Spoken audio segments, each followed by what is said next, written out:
This is new material that's just been coming out. Some of it has only come out in the last year. Almost every year, we're now updating this new material. This is absolutely, it's made my job an awful lot easier. In 33 years of working with Muslims, we never had what we're going to show you this afternoon. Some of it we introduced last year. For those of you, how many were here last year when we introduced some of this material on the Quran? We're going to go one step further, and we're going to show you not only what we're finding out about Muhammad, but what we're finding about how Islam actually began and what Muslims have to contend with. This is material that we're using. I'm not asking any of you to use this material, okay? It's very polemical, it's very controversial, it's very confrontational. But you'll see why. So let's move right into it, and let's ask the question that Muslims are all claiming. Remember yesterday we talked about ISIS, and we noticed that every Muslim, whether they are radical, whether they are nominal, whether they are liberal, are dependent on two things.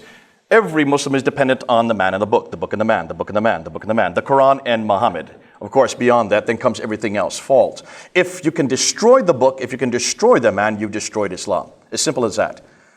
And I would suggest we start from the same paradigm as Christians, do we not? We're also dependent on a bigger book, a better man. And that's why it's very important that these questions have been thrown against us. Much of what I'm going to introduce today, we're talking about historical criticism, redacted criticism, source criticism, literary criticism. All of these have been applied against our Bible and against Jesus Christ. And it decimated the church back in 1905. We have now done our homework, thanks to the British, who have stolen an awful lot of the material to put it into one place called the British Museum. We can pretty well now support much of the biblical narrative. And that's the great thing about it. We have passed this test with the Bible and with Jesus Christ. Islam is just beginning to have that done to it. And this is what we're going to introduce today. So if the book and the man is the most important thing, Muhammad and the Quran, what do we know about Muhammad? This is the classical account that you've all been told. As long as you've been going to school, this is what you're told all the time. That he was born in 570, received his revelation in 610. For the next 12 years, he received the Meccan Suras. Then he moved to Medina in 622, called the Hijrah. He then received another 10 years of revelation from 622 to 632. Died suddenly in 632.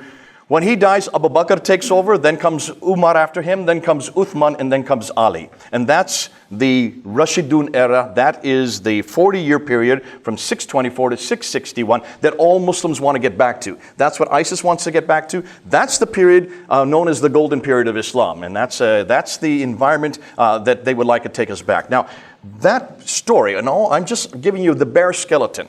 Everything that you know from 570 up until 661, you would assume comes from people that were actually living at that time, right? You would hope that it was coming from people that actually lived, certainly in that century. You would have hoped so. But here's the problem. Everything that we know about this period of time does not get written down till this period of time. Let me just put it onto one graph so you know what I'm talking about. So everything we know about how Islam began, who Muhammad was, where he was born, all the revelations and all how the Quran was put together, does not get written at all during the 7th century, doesn't get written down during the 8th century. It starts to get written down with a man named Ibn Ishaq in 765. We don't have any of his material. We're dependent on this man, Ibn Hisham. So it's not till 833 that we get the first reference, the first biography of this man named Muhammad, or how Islam began. That's 200 years after the fact. Does that bother any of you? The first time we get any of his sayings, the hadith, are not written down till this part here, Al-Bukhari, 870. That's 240 years after the fact. Does that bother you? It should bother all of you. Because none of these people were living at this time. They never were in that same century. They weren't even in Arabia. They were living in what is today Iran and Iraq. Hundreds of miles away and hundreds of years distant. And then the tafsir and the tahriq, which come after that, which would be the commentaries, they don't get written down till Al-Tabari puts them down, and that's the 10th century. So what we know that's happening in the 7th century doesn't get written down till the 9th and the 10th century, 200 to 300 years later. Now, we know that Jesus, we know pretty much quite a bit about him. We know what he did, we know what he said, because they were written down almost immediately. Within 40 to 60 years of his death, we already have the 4 Gospels. That's the Sirah of Jesus. That would be the biography of Jesus, written by Matthew, Mark, Luke, and John. That's also the Hadith of Jesus, the sayings of Jesus, which would be the red letter part of the Gospels, written by Matthew, Mark, Luke, and John. We would have the commentaries, which would be the letters of Paul, written within 15 to 30 years of Christ, and 20 years of Christ's death. And then you have the Tahriq, which would be the histories of the early church, the book of Acts, written between 52 and 62 AD, within 20 to 30 years of Christ's death. So everything we know about Jesus historically, we can pretty well know that the people that wrote it either were living at that time, knew him personally, like John and Matthew knew him personally, or got it from those who did know him, got it from the eyewitnesses. Can you see the difference? When you do a comparison, all that we know about the emergence of Christianity, who Jesus was, what he did and said, comes within 50 to 60 years after Christ's death. For that of Islam, all we know about who Muhammad was, how it began, what the Quran was, and all that comes from 200 to 300 years. Now, why haven't we been told that? And you need to ask this question, because everything you're going to hear about Muhammad, just ask one simple question. Where'd you get that story from? Did it come from the time, even the century where he lived? All right, let's move on. The scholar's concerns is this: why did it take so long to write it down? Were these people not literate? Listen, by 652, after 10 years of Muhammad's death, within 10 years of Muhammad's death, Basra, Baghdad, Damascus, Jerusalem, and Cairo were under Arab control. You notice I'm not saying Muslim, I'm saying Arab. So the 5 great cities of the Levant all came under the Arab control. These were literate cities. By the time Abd al-Malik comes to power in 685, they've moved right across North Africa, all the way to Spain in the west, to India in the east. That whole swath of land was under their control, and has remained under their control except for Spain and Israel. It's still under their control today. Are you telling me that nobody could read or write in that whole swath of land from Spain to India? Please. Of course they could read or write. So why was this not written down? Why did nobody preserve it? If this was the greatest prophet in the history of mankind, if this is the seal of all prophets, why did they not write down his story? Why they did not write down what he said and what he did? See, that's the questions historians are refusing to ask, so we're asking it. What's more, what we do know about Muhammad, what we do know about what Islam was and where this man lived and what he did, if it's all comes to us from the 9th and 10th century, should we trust it, or should we not go back to the 7th century? Why don't we go back to that time period and ask the questions that they are? And the best men in the world and the best women in the world are doing just that. These are the scholars I'm going to be using today. Dr. John Wansborough, head of School of Oriental and African Studies at the University of London. He was the one that blew open this whole thing in 1977 and 1978 with 2 books called Quranic Studies and Sectarian Milieu. Suggested that we've got a real problem with trusting most everything we know about who Muhammad was, what the Quran was, what the city called Mecca, and of course, how it began. Dr. Gerald Haunting is the man that I studied at SOAS there in 1994. When I heard it for the first time, I'd already had a master's degree in Islamic studies and I knew nothing about this material. It wasn't being taught in America. It was only being taught in the University of London and in Cambridge and in Oxford. Dr. Patricia Corona, who was my supervisor when I started my doctorate, she reads and writes 15 languages, all archaic languages. These are lost languages. That's why she's so dangerous, because she goes back to the original documents, reads them in their original form, and she never translates any of them because she doesn't want Muslims to read what she found. Nonetheless, she was head of department at Oxford University when she came out with Meccan Trade in the Rise of Islam in 1987, got a death threat for writing that book, had to move to Cambridge University. That's where I got to know her. And then she finally finished up at Princeton University, where she just died just before Christmas. So we no longer have her around. But she has probably done some of the most damaging work on Mecca. We're going to introduce her material. She's from Denmark. Dr. Andrew Rippon out of Calgary did probably the best work of taking this difficult material and bringing it down to layman's terminology. Dr. Robert Hoyland out of Oxford University, he's done the best material of looking and seeing exactly what was being written about these Arabs during the 7th century. And so he's the one that has written concerning exactly what other people were saying about these people that existed at that time. Dr. Yehuda Neva out of University of Jerusalem has done the best material on looking at the earliest inscriptions. We're going to introduce some of his material later, and then the German school, Dr. Lulling, Dr. Gerd Puyn, Dr. von Bothmer, Dr. Oling, have done the best work in the world on the earliest manuscripts. We're going to look at some of their findings of what they found, what they're now coming up with the manuscripts, the Quranic manuscripts. Then there's 2 books that have just come out in Britain, one by Dr. Tom Holland, who's not really, he's not an Islamist, he's nothing more than a good storyteller. But he's a historian. He has 3 already bestsellers, and that's why he decided to take and go beyond Persian fire and Rubicon. He decided to go to the next step. Well, what came after the Byzantine Empire? What came after the Sassanid Empire? It was the Muslim Empire. And he started in 2006, and for 6 years, he usually writes a book in 3 years. This took him 6 years because he couldn't find any sources. We had to give him all his sources. And that's why he came out with this book in 2012, In the Shadow of the Sword. If you want to read one book that actually decimates and explains all this material, read that book. Read the first 100 pages and then jump to the last and read the last 100 pages, and you get to know anything you need to know. Now, he did a documentary called Islam, the Untold Story. He put it on Channel 4 in August of 2012, which summarized his primary themes, but he didn't come to any conclusions. He purposely did not want to because he knew it would infuriate the Muslims. That documentary has only been shown once. Channel 4 would not show it a second time because of all the furore coming from the Muslim world. And that's why, if you want it, I have it right here on my computer. You can have it, take it home with you, and see it, watch it. It's only an hour and a half long. It summarizes much of what we're going to go through today. And then Dr. Dan Gibson has probably done the best work on looking at the geography. So let's look in some of their material. This is what they found.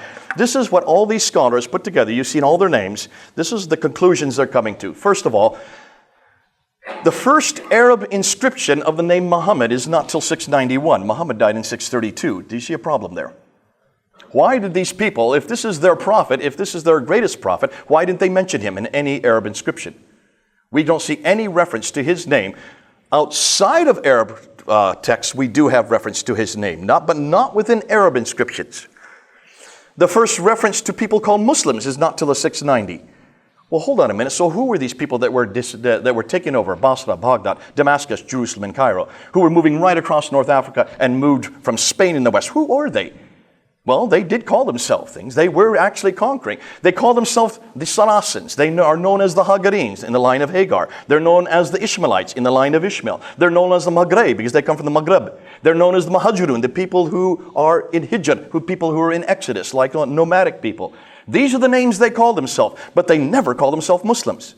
Yet these were the first Muslims, we thought. We've been told that's the narrative we've always been given. So why didn't they call themselves that in their own inscriptions? The first reference to Islam is not till the Dome of the Rock, introduced by Abd al-Malik in 691. That's 60 years after Muhammad died. And the first reference to a city called Mecca is not till 741. Think that through. Okay, you thought it through, we'll go on. The first biography of Muhammad with an Islamic source is not till 833. Now, let's put this all together. These are their conclusions. How did they come to their conclusions? Let's go through it and let's remember. Now, remember, at the time that we're looking at to begin with, in 661, this is when the Umayyad period starts. That's how much of the world Islam controlled. So they controlled the 5 great cities of the Levant. These were cities that were sophisticated. They had libraries. They could read and write. There's no reason in the world not to have things written down, even as late as 661. Dr. Dan Gibson, when he looked around, he noticed that when you look at the Quran, and take a look at the Quran and look at all the geographical locations in the Quran. There are 65 geographical locations listed in the Quran. Over and over again, you find that this prophet, interestingly, it only mentions that he's a prophet in Arabic. It doesn't give him a name. You will find Muhammad's name in Arabic only 4 times in the Quran. But he's known as the prophet who lives in a city, a settlement, but it doesn't give the name of the city. It doesn't give the name of the settlement except for once, and that's in Surah 48, ayah 28. So who is this man and where does he live? Well, we do know that he has daily contact with people from Ud. 23 times he keeps on coming in contact with people from Ud. 24 times he has contact with people from Thamud. 7 times these people from Midian, which means he has daily contact with these people from these 3 different tribes. So where are these tribes? Take a look where they are on the map. They're way up here. Mecca's way down here. There's 600 miles between them. How did he have contact with people that are 600 miles away? Curious, isn't it? That's the first problem. Secondly, if he's so far away, then what are we going to do with Mecca? This is the million-dollar question. We do read about it in Surah 48, ayah 24. I said verse 28. It should be verse 24. Surah 48, ayah 20. This is the only reference to Mecca in the entire Quran.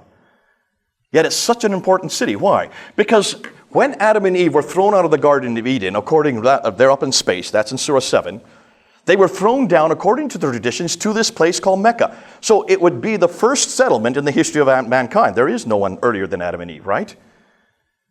It's where Abraham was living in Surah 21. If you look at Surah 21, he is in Mecca. I had no idea Abraham came from Mecca. But according to the Quran, that's where he lived. He goes into the Kaaba and destroys all the idols in the Kaaba. They throw him into a fiery pit. And then he's saved by an angel of the Lord. That sounds like Shadrach, Meshach, and Abednego. But what's it doing and what's that say about Mecca? That means at least Mecca was in existence in 1900 BC when Abraham was living, right?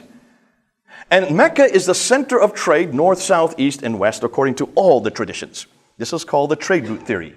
Trade route theory made popular by Montgomery Watt. Now, we do know quite a bit about this place where this prophet lived. Though it doesn't give it a name, we do know that it's in a valley, that it has a stream going through it, it has a parallel valley, it has a pillar of salt right outside, which this prophet goes by in the morning and comes back in the evening. Possibly, obviously referring to the wife of Lot, who turns to a pillar of salt. It has fields, trees, grass, clay, loam. It has olive trees. That's right there, should have red flags. And that there's a mountains overlooking the Kaaba. The problem is, Mecca is not in a valley. It does not have stream going through it. It doesn't have any water. It only has one well, the Zamzam well, cannot even accommodate the caravans that went there. It does not have a pillar of salt. There are no fields, trees, grass, clay, loam, or olive trees. There are no olive trees except for the Mediterranean world, 600 miles further north. There have never been olive trees in Arabia. So you can see there's a problem here. Because wherever this place is, it cannot be Mecca. So, what do we know about Mecca? I've just told you all that, so we'll go beyond that. You can come back to that. Those are all the things I just mentioned. Take a look at a map from the 7th century. This is a Byzantine map of the trade routes. Where is Mecca on that map? You notice? If it's the center of trade, if it's one of the greatest cities in the history of mankind, if it's the oldest city in the history of mankind, why is it not on any map? That's just a Byzantine map from the 7th century. Take a look at this map. This is the trade route. Again, look or see where Mecca should be. Mecca should be right there. It's not on this map either from the 7th century. But look at what is at the center of trade. We'll come back to that. Dr. Patricia Corona noticed this, and of course she was curious because she looked at this map, which is from the 7th century, and she noticed that all the trade would have come from India over here and China over here, and would have come right up through the Persian Gulf to get over to the Mediterranean world. The problem was the Sassanids here were warring with the Byzantines here. For 200 years they warred back and forth between the 5th, 6th, up to the 7th century, which shut down the trade going through here. It had to be redirected across the Arabian Sea down to Aden right there. And then from Aden it went right across, up across the western plateau of Arabia, from Aden going up to Najran, Sana, up to Taif, down to Mecca according to the traditions, back up to Yathrib, to Tabuk, Khaybar, and then on up to Gaza. Now, my 10-year-old son saw a problem with that. Let's see if any of you can see a problem. Those of you here last year, don't mention it. What do you see, what problem do you see with that theory right there?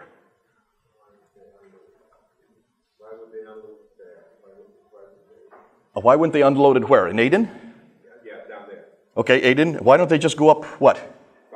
Good man. He's as good as my 10-year-old son. Absolutely.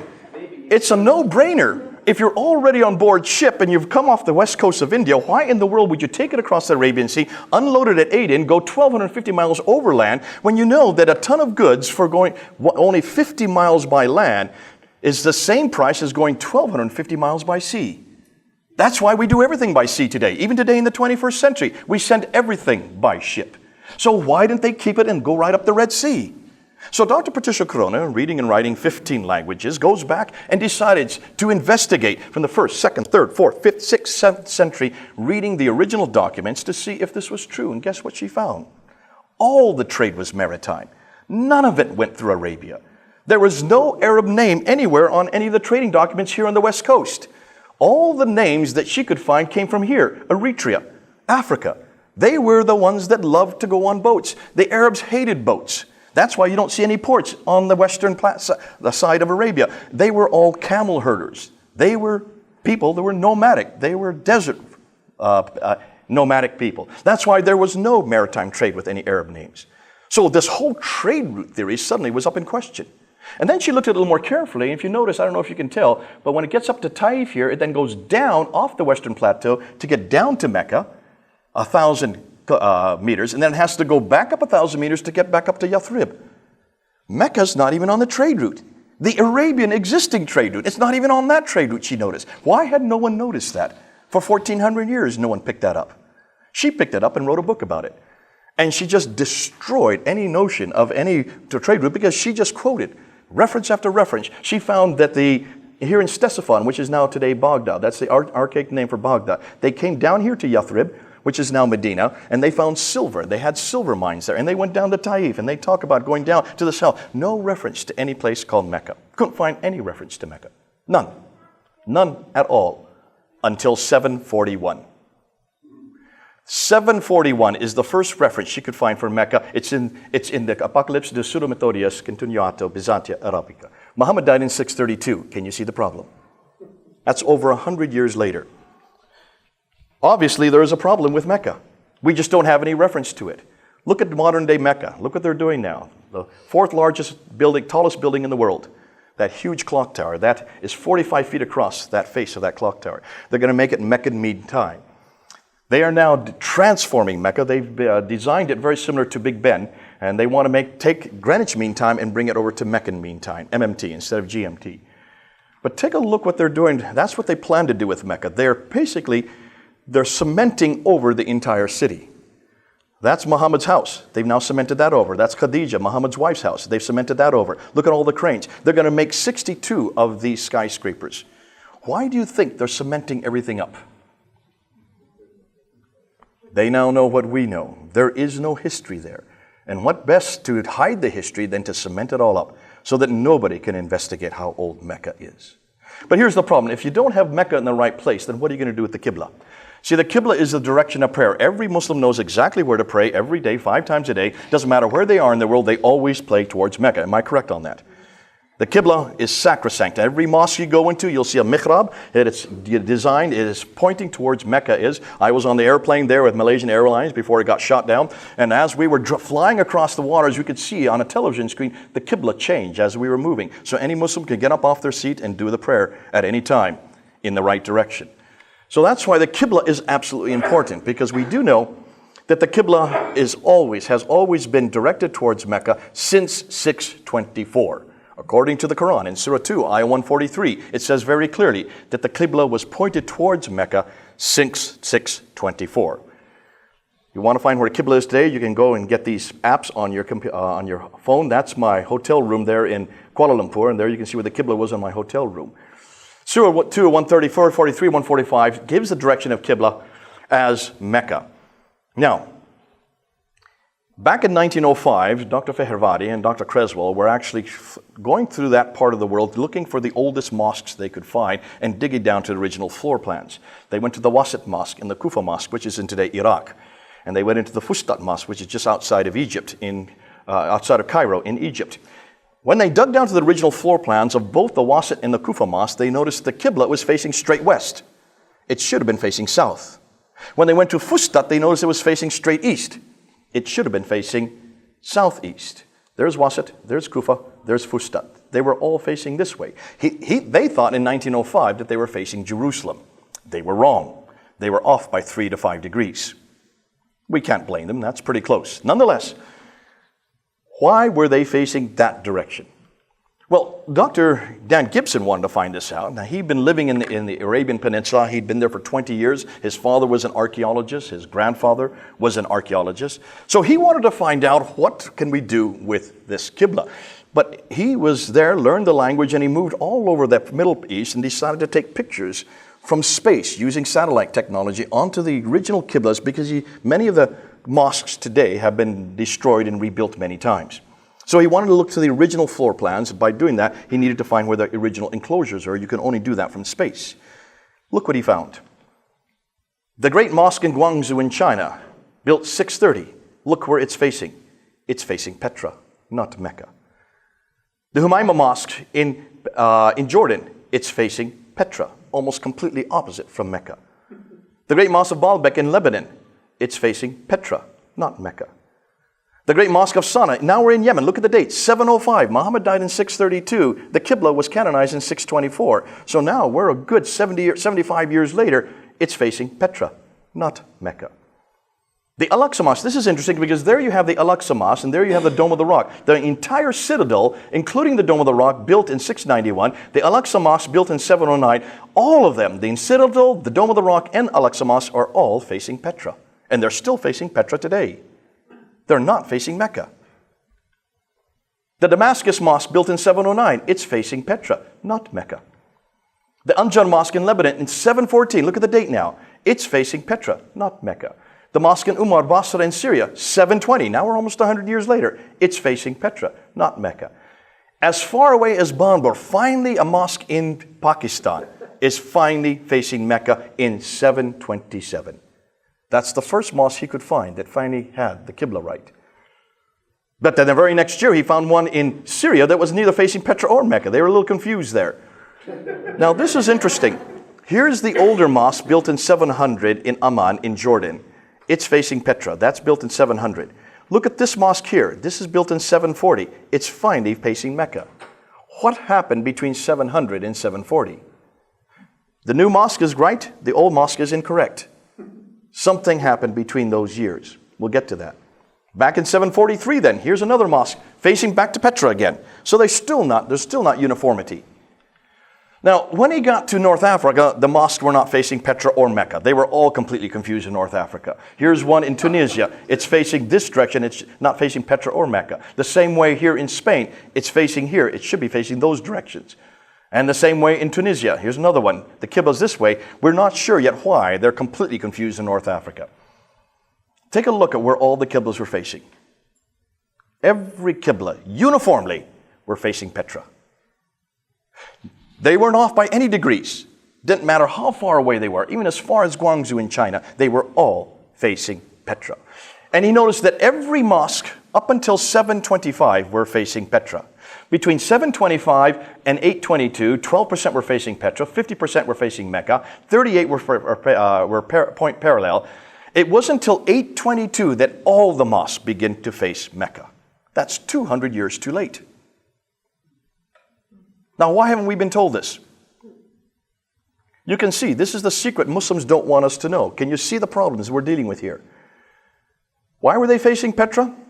There's Petra right up here. Look and see what it is. It's the center of all the trade. It's the center of the Nabatean kingdom. The Nabatean, Petra is where the tombs and temples of the Nabateans were. The Nabateans are the people that give us Arabic. The Arabic script comes from the Nabatean script. The name Allah is a Nabatean god, Ilaha. Ilaha has a wife named Alat, whose formal name is Al-Uzza.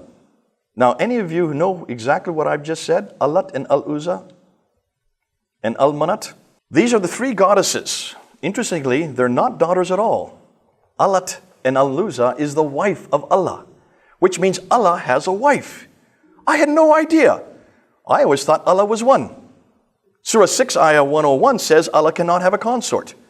Well, then they shouldn't have used Allah, because they've got the wrong God. This is a Nabatean God who has a Nabatean wife, which means this is a pagan God, a polytheistic God, which has nothing to do with the God we see in our Bible. Can you now see, historically, we're now destroying Allah today, but that's not for this lecture, that's for another lecture. Just to show you what we now know about what we're finding out about the Nabatean era and what we now know about Petra. Guess where the black stone comes from? The black stone that is in the Kaaba today comes from Petra. And it's referred to. Up until the 4th, 5th, and 6th century, it was always the stone that people went to worship. No wonder it's in the Kaaba in Mecca. Take a look. Petra is in a valley. Petra has a parallel valley. Petra has a stream going through it. It has fields, trees, grass, clay, loam. It has olive trees. It is near the pillar of salt. If there was ever any pillar of salt, it would be up near Petra. Petra has all the items listed above from the Quran and the Islamic traditions. Thus, could Petra be the place they are referring to? Take a look also. Where do you think Ad, Thamud, and Midian are? Ad, Thamud, and Midian, they're referred to 23, 24, and 7 times. These are the tribes all around Petra. But that's 600 miles too far north. Can you see? Something's wrong with the Quran. It's 600 miles from where it should be. So therefore, we know nothing about Muhammad until the late 7th century. We don't have his biography until the 9th century. His city doesn't even refer to until the 8th century. Thus, much of what we know Muhammad is written down hundreds of years later and hundreds of miles away. It looks like he is nothing more than a later redaction, possibly by Abdul Malik. Hold that name. You'll see why that's important. So the conclusion, Islam and the Prophet's life as we know it was not derived from the 7th century, but evolved over a period of 200 to 300 years, and then redacted back to the Prophet's life and compiled in the 9th century. Now, so what happened? This is a what if. Next year, it may be a totally different what if, because we're just getting all this material is now coming in huge droves. So we're updating it all the time. This is what we know in 2016, May of 2016. To make sense of all this, we need to go back to Abd al-Malik. Remember, the Arabs had now taken over Basra, Baghdad, Jerusalem, and Cairo. They have now moved right across North Africa, decimated the church there, moved all the way from Spain in the west to India in the east. That whole swath of land was under their control. But they could not run the cities because they were nomadic people. So who ran the cities for them? We know very well that the Arabs stayed outside the cities in garrison towns. They used, therefore, their cousins who came from Abraham. Who were the cousins? The Jews and the Christians. They were the literate people. They were the academics. They were the ones that could run cities, and they became what they call maulis or mawalis, which would be like indentured servants. So they ran the cities. For 40 years that worked. But by the time Abd al-Malik comes to power, he is the great king. He is the son of Marwan himself, who brings in the Marwanid family of the Umayyad Caliphate. That starts in 680. He comes to power in 685. He now realizes that everything they're dependent on is from a Judeo-Christian standpoint, because the Jews and the Christians have a prophetic line, don't they? That's from the line of Isaac.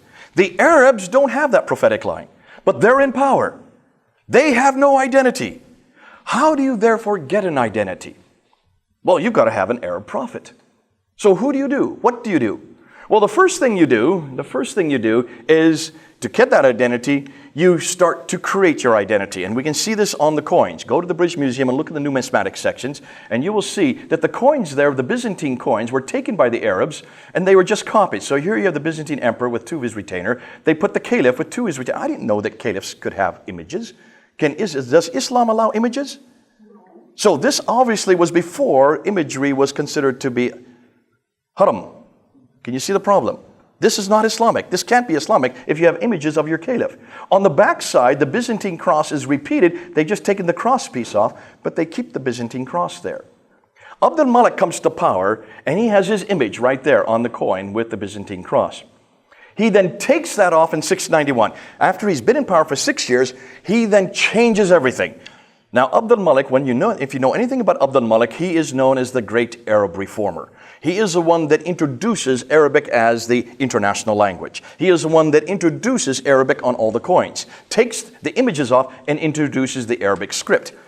And look and see what's on the coin. The Shahada.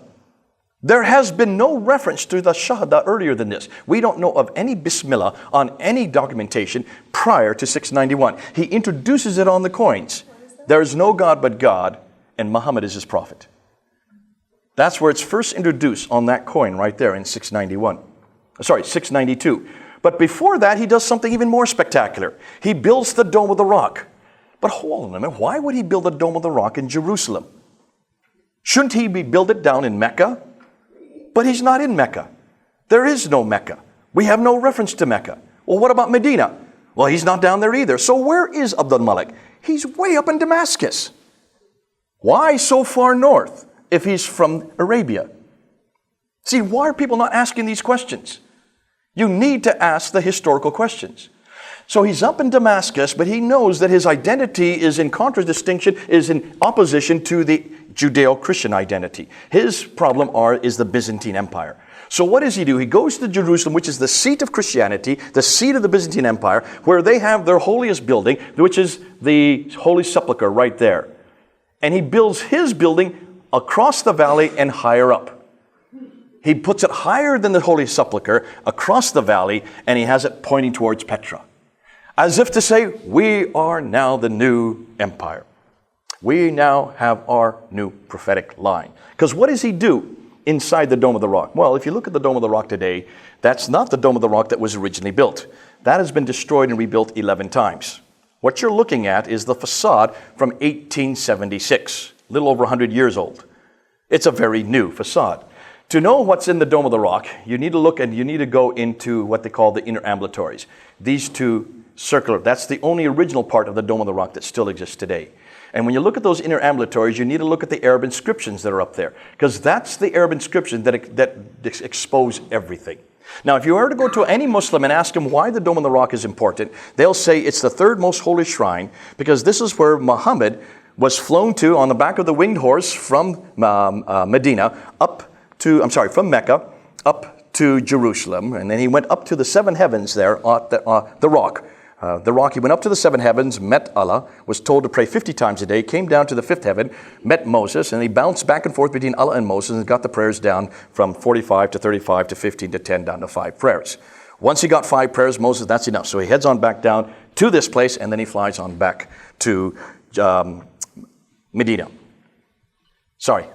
So that's known as the Miraj. That's the story, the Miraj. Which means if this building was built to commemorate that event, it should have reference to it, right?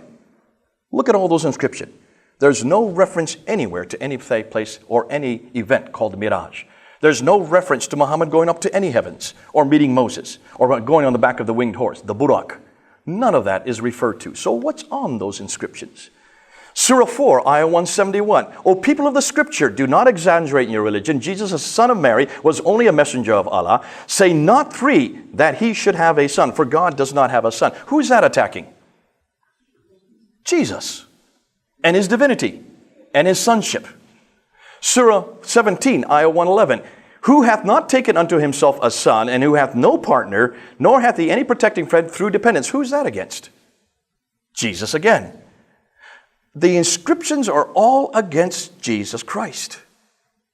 And it's on those inscriptions where the first reference to Muhammad is the messenger of God. Attacking Jesus, he begetteth not, nor was begotten, none comparable unto him. Muhammad is the messenger of God. This is where Muhammad is now introduced. Even before the coins are coined. This is a year before the coins are coined. He is introduced in the Dome of the Rock. You take the biggest structure in the history of that time, the biggest structure that was ever built, you make it bigger than what the Christians have, you put it higher up, and then you introduced your prophet. This is the first time we see Muhammad's name. Isn't that interesting? 60 years after he died, no reference to his name from any Arab sources until the Dome of the Rock. Now, once you have done that, you now pretty much say, this is the new prophet. This is the prophet he is not the Son of God, and he is not the partner of God. Now, can you understand why Muslims, the first question they ask us in almost every conversation is, God does not have his son, and how can Jesus be God? Listen, they've been doing that from the very beginning. If this is correct, and we're correct on this, it looks like the earliest inscriptions, how Islam began, was an attack against our Lord and his divinity, against the Byzantine Empire, and against the sonship of Jesus. So now he builds a larger sanctuary than with the Arab structure.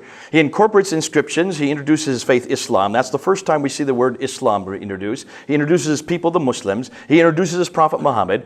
The caliphal protocols, and this is where Yehuda Nevo has really done a great job. He's looked at all the caliphal protocols from the Sufyani period of the Umayyad Caliphate up from 661 up until 685 when the Marwanids come to power. These are the official documents of the caliphs, and there's no reference on any of these documents about a man named Muhammad. There's no reference on any of these documents of people called Muslims or a religion called Islam or a book called the Quran. Yet these are supposedly the first Muslim documents. Why? Because they weren't Muslims. This was not Islam. The Bismillah is not even the Bismillah we have today. And then in 691, when Abdul Malik's in power, almost overnight, suddenly Muhammad is introduced as the prophet of God. Now come the name Islam and the name Muslim are introduced, and it happens overnight. And from that on, from 691, every caliphal protocol starts with the Bismillah. But it all begins with Abdul Malik. Say again? Have anybody changed the caliphal protocols? We have them. We can look at them. You can see they have not been changed. And the fact is, why is it Muslims have never investigated this themselves? Why aren't Muslims, since they own the protocols, why do Yehuda Nevo from Jerusalem University have to go and even find this out? Fascinating. But can you see, it all fits with the architectural, it all fits with the coins, it all fits with the documentary evidence. All the evidence is pointing to Abdul Malik, who introduces. So he introduces Muhammad. Of course, if you're going to introduce a man, you need to have a revelation. Every prophet needs a revelation. That's what's missing. You also have him pointing towards the wrong place, Petra. But then in 713, Petra is destroyed by an earthquake. Once Petra is destroyed, no longer is God there. God no longer, that's a sign that God has now left Petra. So you've got to choose a new place. And that's why Mecca was then chosen. Why Mecca? Because that's where Abdul Malik comes from. That's where his family comes from. They come from the Hijaz. Looks like Mecca could have been a previous pagan sanctuary. And that's why when you take a look at Mecca today, it makes no sense whatsoever what they do there. Why are they running back and forth between Safa and Marwan? Why are these two hills that they run back and forth 7 times? It makes no sense. Why are they throwing stones at 3 jamarats? Why 3? When you ask a Muslim that, they would say it's 3 devils. I don't remember having 3 devils in the Quran. There's only 1 devil. Suggesting that these probably are pagan rituals. Pre-Islamic pagan rituals. And that's why more needs to be studied on Mecca. So you now have a prophet, you need a revelation, you now have a sanctuary, and now they need a history. And that's why, can you now understand why the history is not introduced until 833? The sayings are not introduced until 870. Of the Sahih Bukhari is given 600,000 of these sayings. And he's to look at them and to throw out all the ones that are considered to be fraudulent. He does this between 850 and 870. Remember, Muhammad died in 632. So for 20 years, he whittles away, and he throws out 98% of it and only retains 2%. He only retains 7,397. From 600,000, he whittles it down to 7,397. What was his criteria for throwing out 98%? And what did he do with that 98%? Wouldn't you like to read it? I would like to see what they've thrown away, but we're not going to see it. They were all destroyed. So all we have is Al-Bukhari. He's the first one then to tell us how the Quran was put together. But he's telling us a good 200 years later. 9th century is when we finally get the book, the man, the place, and the story, and then a new religion is formed and growing. Not between the 222 years like Muslims like to tell us, but looks like 200 to 300 years. What about the Quran? Here we get into the really gritty stuff, because now we get to the Quran. What are we going to do with this Quran? We've got the man, we've got the place, yet every prophet has a revelation. Where was Muhammad's revelation? If he is chosen as the prophet, he's got to have a revelation. But he's been dead for 60 years. So you got a problem here. So what do you do? Well, what do the Islamic traditions tell us? They say this is superior to all of the revelations. And I always ask the Muslims 4 questions whenever I talk about the revelation. You can ask the same 4 questions. Is this Quran eternal? Every Muslim will have to say yes. Am I correct on that? Is this Quran sent down? Was it sent down to a man named Muhammad between 610 and 632, that 22-year period? They all have to say yes. I don't know of any Muslim, whether they're radical, nominal, or liberal, possibly not the liberals, that would not say yes to that. Was it complete at the time of Uthman, 20 years after Muhammad's death? He's the one that actually compiled it in its final form, the one that we use today. They have to say yes. And is it unchanged? In other words, the Quran we have in our hand today, is it the same Quran that was revealed to Muhammad, that was codified at the time of Uthman, that exists in that eternal tablet in heaven? Every Muslim will say yes to those 4. Can you remember those 4 words? Eternal, sent down, complete, unchanged. That's all you have to remember. I did this in a debate with Dr. Shabir Ali back in 2014, where we asked this very question. They're in Toronto, and I just asked those 4 simple questions. And he said yes, yes, yes, yes to all of them. So all I needed to ask was a 5th question. Prove it. Prove it. Now, you can't prove eternality. I don't expect him to prove that. You can't prove down whether it was sent to Muhammad, because we don't know anything about Muhammad or anything came from that time. I'm just asking him to prove the last 2, number 3 and 4. I want you to show me one manuscript of the Quran from the time of Uthman that is complete and unchanged. That's all we're asking. That's pretty simple enough, isn't it? Since they are the ones that claim it, we don't claim it. We would never claim that about our Bible. Our Bible is not eternal. Please don't say that. Sent down? No, it was not sent down. Inspired? Yes, but not sent down. Complete? Yes, we would agree with that. When in its original form it was complete. Unchanged? No, it has been changed. We know where the changes are. We even warn the readers where the changes are. So we would never make those 4 claims. We would only make one of them. Okay? So this is not our problem. This is their problem. See how easy it makes? I'm making it? You ask them these questions. Put them on the hot seat and ask them to show you one manuscript that is complete and unchanged from the mid-7th century, 652. Prove it. Now, they do believe that 6 manuscripts do exist today. They would say the 6 major ones, and this is Al-Bukhari. This is where it goes into that whole reference about how it was put together. It's in volume 6, hadith number 509 and hadith number 510. And it says very clearly that Uthman gave Zayd ibn Thabit along with Al-Zubair and Al-Harith, the 4 of them, were to rewrite the Quran in 650 at the time of Uthman. And then once they had rewritten the Quran, they were to send it out to every province. Now, how many provinces were there at that time? There were 9 provinces. Basra, Baghdad, Damascus, Jerusalem, Cairo, Alexandria, Aden, Nishapur, and Herat. Those are the 9 provinces that existed at the time of Uthman. So they sent 9 copies to 9 cities in the mid-7th century. And then what does it say? And all the other fragmentary copies, they were burnt. They burnt everything else. Why do you burn manuscripts? Because they disagreed.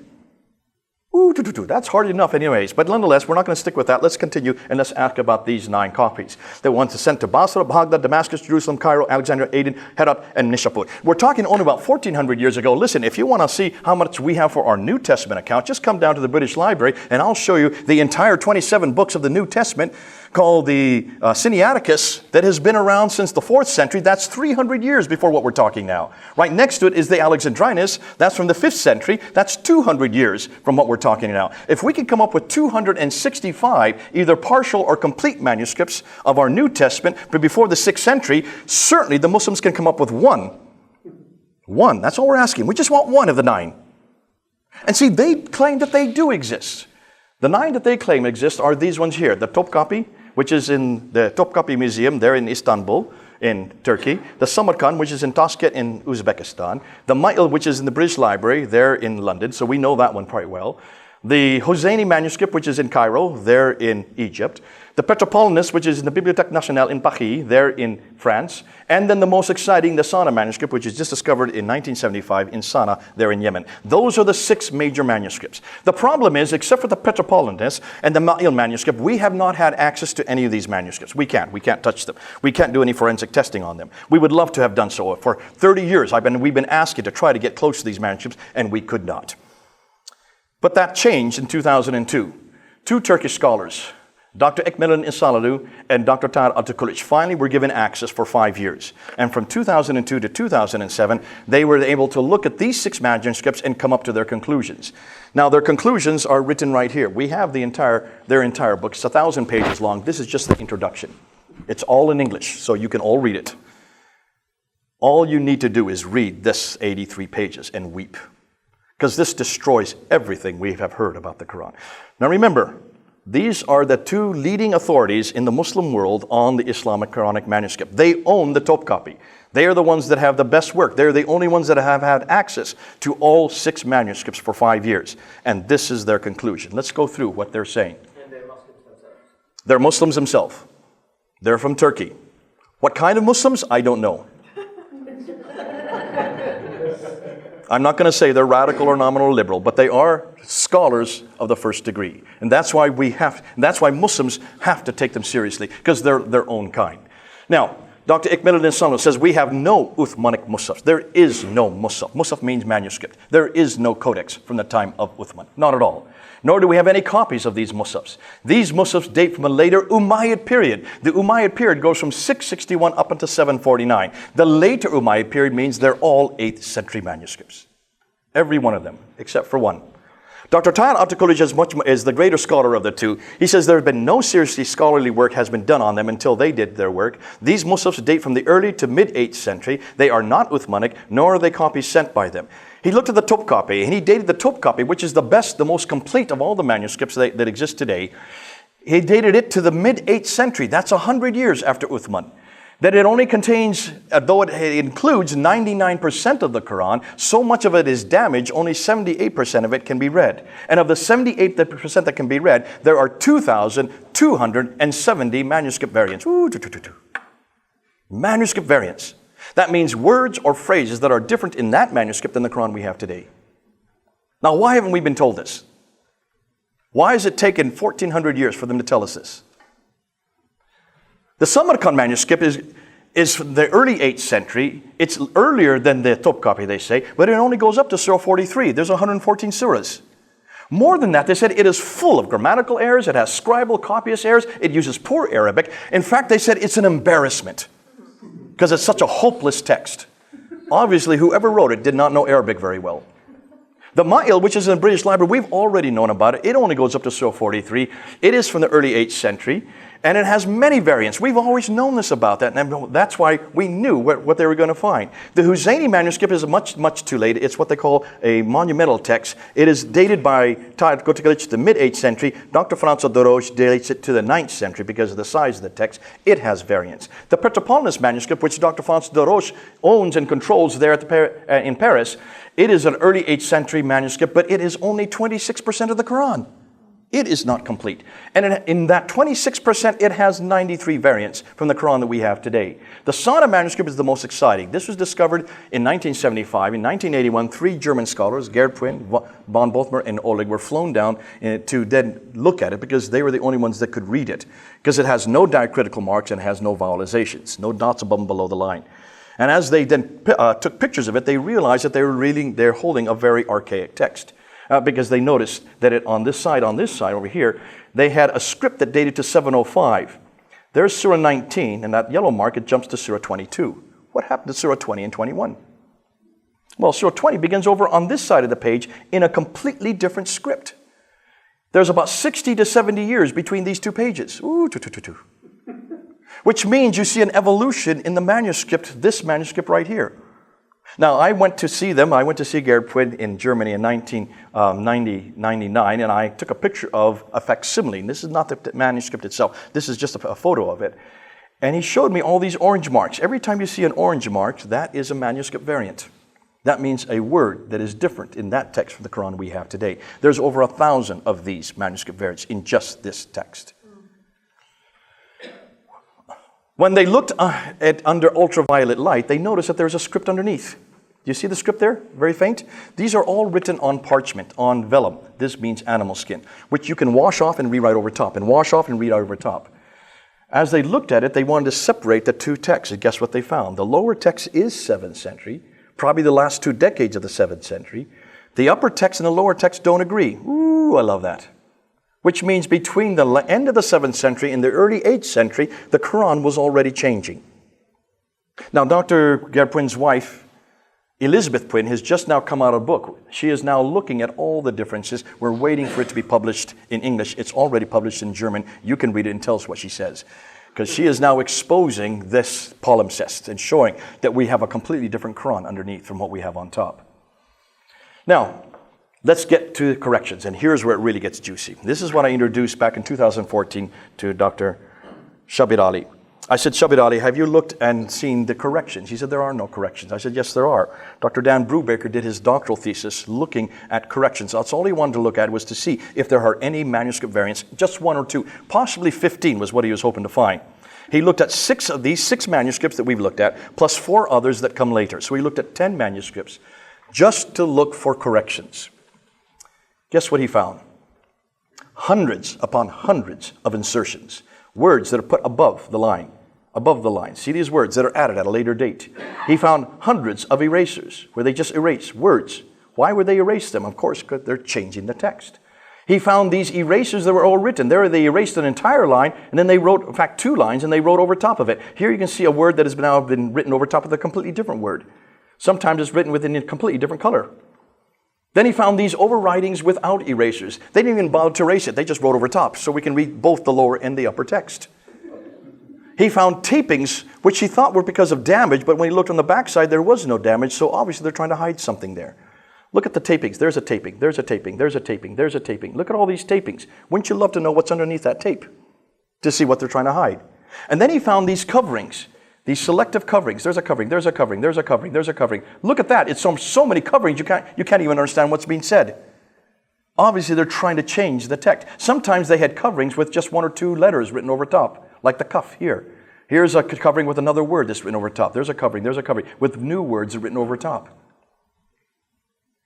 He found, by the time he finished his doctorate in 2014, 800 of these corrections. Not just 15, 800. And in every case, every one of the corrections was consonantal, which means it changes the whole meaning of the word.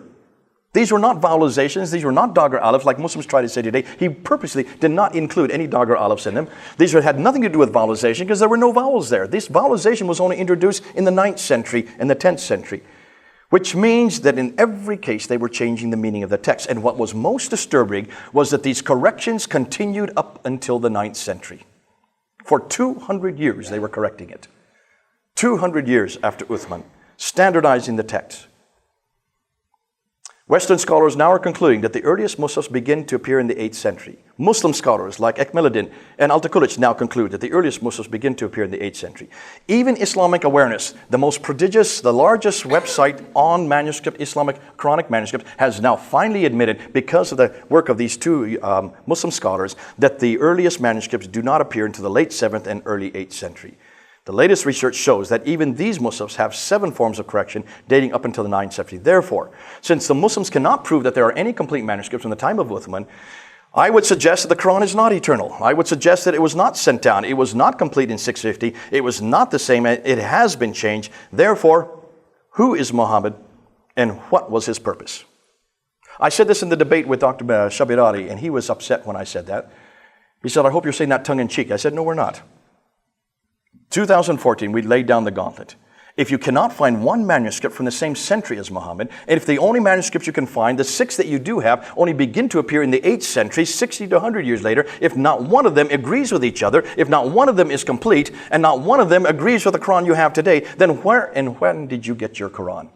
Now, he had 35 minutes to rebut me.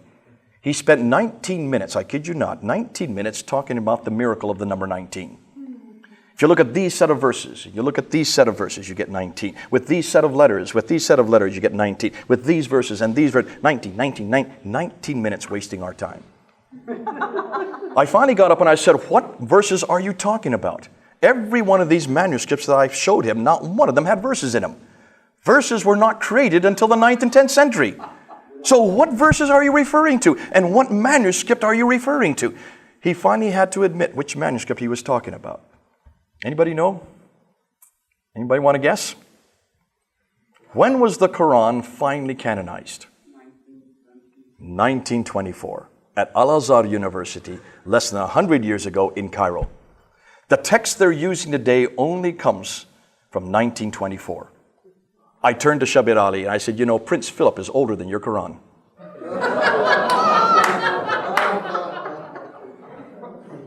And that's exactly the truth. The Quran they're used to today is less than 100 years old, which means, who is Muhammad and what is his purpose? We could have seen that we don't even have any reference to Muhammad until 691. We have no biography for him until 833. We have no sayings of his until 870. We don't even know where his city is until 741. With all this coming together, can you understand now why we're asking these questions and why no Muslim will debate me on this anymore? They refuse to debate me. I lie. Next month I'll be debating in Grand Rapids with a Turkish. I don't think he knows. He's not seen the video of what happened there in Toronto. But we'll be debating this next month there in Grand Rapids. Now, let's go to the Quranic folios. This just came out in July of last year. They found 2 fragments, 2 pages of a Quran that were found in the Birmingham Library in a folio, a manuscript there that didn't belong. Dr. Abdel Fadeli noticed it, and so she took it down to Oxford University labs to be tested with using carbon dating 14. And they looked at the dates and they found that the dates were 568 to 645.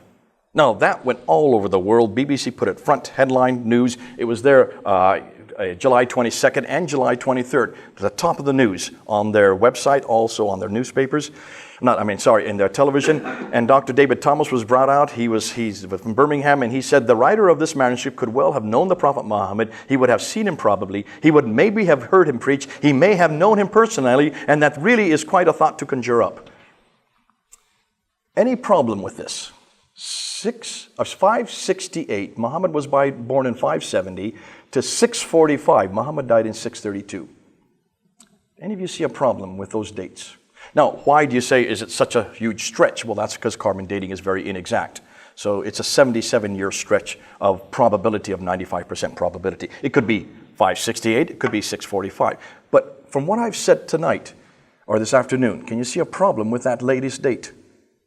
When was the Quran written down? 652, right? Under Uthman. So how can you have a Quran that predates Uthman? To say nothing of the fact that if it's 568, it predates Muhammad as well. They hadn't bothered to look at the dates carefully enough. But it didn't stop there. See, that's not the only manuscript we have. When you look at carbon dating, it tells you the time that the animal was slaughtered and that the carbon-14 decay of nitrogen-14 begins to form. That's all you do. You're able to look at it. But the Birmingham folios, when you look at it, you will notice that it includes Surah 18, Surah 19, and Surah 20, the two folios that we're looking at that are dated then. When you look at those references, you will see that Surah 18 is about the 7 sleepers of Ephesus. This is not Quranic. This is actually borrowed from other material. That comes from the Gregory of Tours, and there's a Syriac version of it by James of Sarug in 521. So this was around from the 6th century. Surah 19 comes a Syriac work from the Proto-Evangelium of James and Gospel of Pseudo-Matthew from the 3rd century. And of course, the story of Moses, Surah 20, is exactly straight out of our Bible. So all of these predate the Quran, do they not? These are nothing more than borrowed stories. Are you starting to see where we're going with this? What was interesting is they then started looking at manuscripts from Sana. They wanted to look at some of the dates on them. Take a look at all the multiplicity of dates. But what was most damaging is when they started using it in other labs. They went to Lyon lab, they went to Kiel lab, they went to the Arizona lab. The Arizona lab and the Oxford lab are considered to be the best in the world. And look at the dates they found on those manuscripts. 388 to 535. That's even before Muhammad was born. 443 to 599. Muhammad was less than 20 years old when that had the latest date. 430 to 611, 443 to 599. These are way before Muhammad. These are way before the Quran, because the Quran was only introduced in 610, according to the Islamic traditions. Finalized in 652, or 632, excuse me. See, these go back to the 5th century. These have yet to be published, by the way. Muslims do not know about this. You're getting to learn something before the Muslims know, because they're being very careful about publishing this, because this is going to cause huge anger across the Muslim world. What does that suggest, and what are these documents? I would suggest that these are the very documents the Quran borrowed from. When you look at the Quran, a good 70% of the Quran is borrowed from other sources, mainly Jewish apocryphal writings and Christian Syriac sectarian writings. Dr. Luling out of Germany noticed that much of the poetry in the Quran, the beautiful poetry that's in the Quran, he was able to trace every one of those poetries strophe by strophe to pre-Islamic Christian hymns written in the 5th and 6th century, interpose that into Arabic, almost exactly line for line the same. Muslims claim that this is the miracle of the Quran, because how could a man who could not read or write such beautiful poetry? I would suggest that they should give credit to the Christians that wrote it and have nothing to do with Muhammad. So you can see what we're coming across. Abraham in Mecca in Surah 21, that comes from the mission of Rabbah. Cain and Abel in Surah 5, that comes from the Targum of John ben Isaiah. These are 2nd century apocryphal accounts. The story of Queen of Sheba in Surah 21 comes from the 2nd Targum of Esther. That is again a 2nd century. These are all long before. Take a look at all these stories in the Quran. Every one of these we can find antecedents for using source criticism. Conclusion, it looks like these are pre-Islamic, pre-Muhammad, and pre-Quranic. Be careful, Muslims, don't ballyhoo about them, because we're now going to show you exactly where the Quran comes from. It's nothing more than borrowed material. So, let's conclude. Why are there no Muslim sources for 200 years? Why do the claims they make not fit the historical record? Why are the geographical references so few and confusing? Why do they all seem to be much further north? Why are there so many references to vegetation which wouldn't exist in Mecca? Why is Mecca not mentioned until 741? Why is it not on the trade route? Why are all the Qiblas facing Petra for the first 100 years, and then confused for the next 100 and don't even get canonized until 822, 200 years too late? What is Abd al-Malik's role in all of this, and does a nascent Islam really begin with him?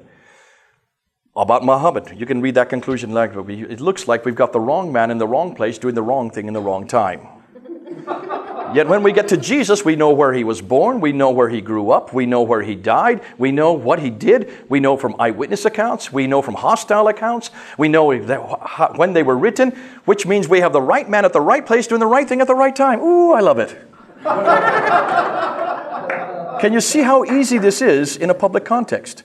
Now can you see why Muslims will not debate us on this? because we can have them coming and going. Using the same criteria that we're asking of the Quran, we ask of the Bible. The same criteria we ask of Jesus Christ, we ask of Muhammad. And in every case, Jesus comes out on top. Now, we're not surprised by that. In every case, the Bible proves to be correct. We're not surprised by that. What we have not done is to apply the same text, the same criteria, the same criticism against the Quran and Muhammad. Now, look what we're finding. And this has all been around for only 2 years. I've been working with Islam for 33 years. I've never had it this easy. And yet notice everything, except what I've said about Jesus Christ today. Notice that everything I have introduced today is from a neutral perspective. Anybody can say what I've just said. This is not a Christian polemic. This is a historical polemic, which is as neutral as you can get. When I introduce this in London, the people that come and shake my hand usually are atheists and humanists. And you know what they say? Finally, we found a Christian that doesn't want to tell us his testimony. You're finally speaking our language. We don't care diddly squat about what God has done for you. We are asking a much more simple question. Is it true?